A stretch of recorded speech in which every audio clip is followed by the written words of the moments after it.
another Thai vlog for you, and this is vlog 8, and it covers my Thai life from February the 26th to March the 4th. Now, I'm going to try and get some sort of consistency with these vlogs and have a bit of structure, but of course the focus will be on my passions. So movies, TV drama, bit of music, sport of course, teaching English and the effect of work, and any current affairs either locally here in Thailand or internationally will be on the agenda. So let's get started with today's, and I'm going to start with reflecting on a couple of movies that I saw. The first, Phantom Thread, stars Daniel Day-Lewis, Leslie Manville and Vicky Krieps.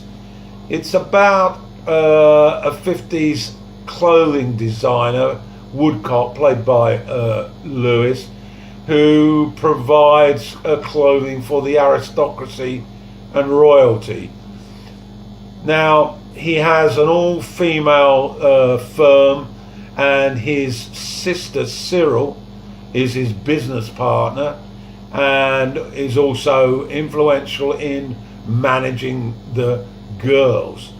Now, he is a bachelor, but he does have relationships, mistresses for want of a better word, and his sister keeps all that part of his life as an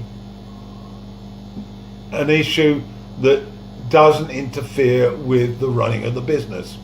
The film starts with him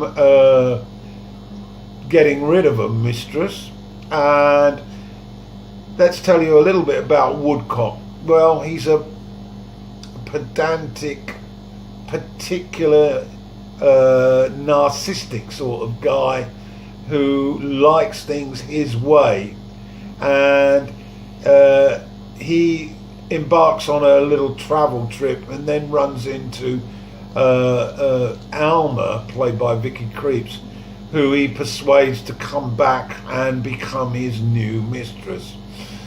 The movie is really a bit dry, and the focus of the movie is with regard to the triangular relationship between Lewis, Manville and Krieps. There's not much of a plot, and to be perfectly honest, it gets rather predictable, although one has to admire the quality of acting, particularly from Lewis and Manville. Let's move on to the second movie, Death of Stalin. Now, this is a political satire. It's got a hell of a cast. Michael Palin plays Molotov, the war hero. Steve Buscemi plays Khrushchev, and Simon Russell Beale plays Berryer, the head of the secret police, and Jason Isaacs plays Zhukov, who is the head of the army. Well, these set of characters show us, the viewer, what might have taken place in the Soviet Union following the death of Stalin in 1953.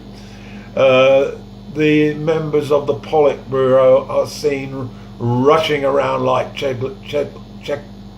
headless chickens, and we also witness how they try to agree on a strategy as to who may well become the General Secretary. It's all very, very amusing, and I thoroughly recommend it. Okay, what else? Well, I was disturbed to see a very, very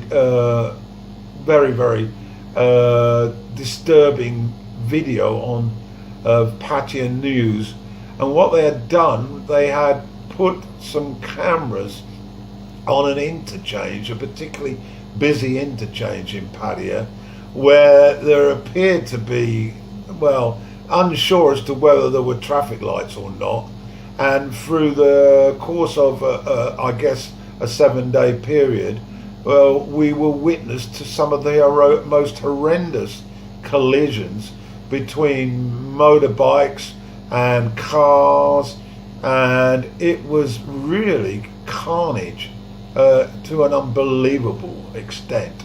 And certainly we witnessed a number of fatalities, particularly with regard to the motorcycles. It's really painful to understand why here the population don't seem to have one iota of a clue as to how to go about getting from A to B.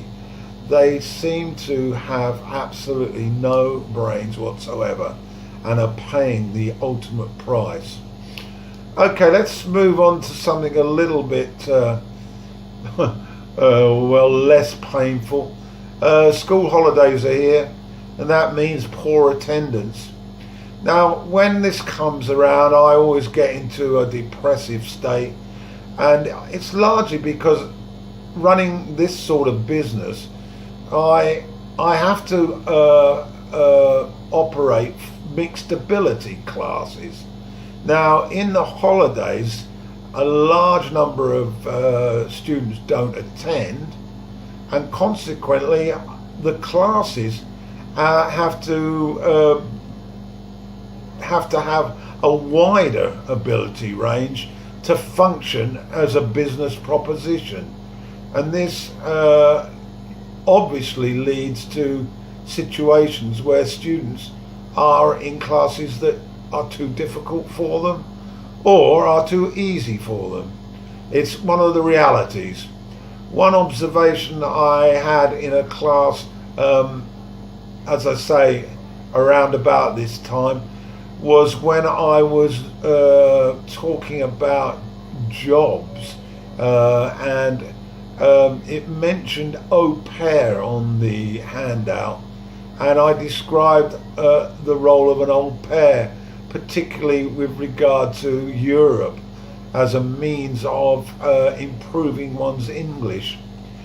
This really went down like a flat balloon. I'm afraid listening is not a skill that the students seem to pay credence to, and they are thoroughly bored. Okay, let's move on then. Finally, in this first part, exercise. Well, the temperatures are excessive, and the humidity is averaging around 70% every day. So as you can imagine, with the temperatures of about 80 to 90, in the middle of the day, it is almost impossible to do anything. However, yours truly did manage to walk to the bank, and after this 20-minute walk, I arrived at the bank absolutely exhausted. Now, this is in sharp contrast to the weather in the UK, where the snow is falling and it's disrupted the sports program with both football and rugby effective. It must be global warming or something, because this behaviour by the weather is crazy. Okay, I'll be back with part 2.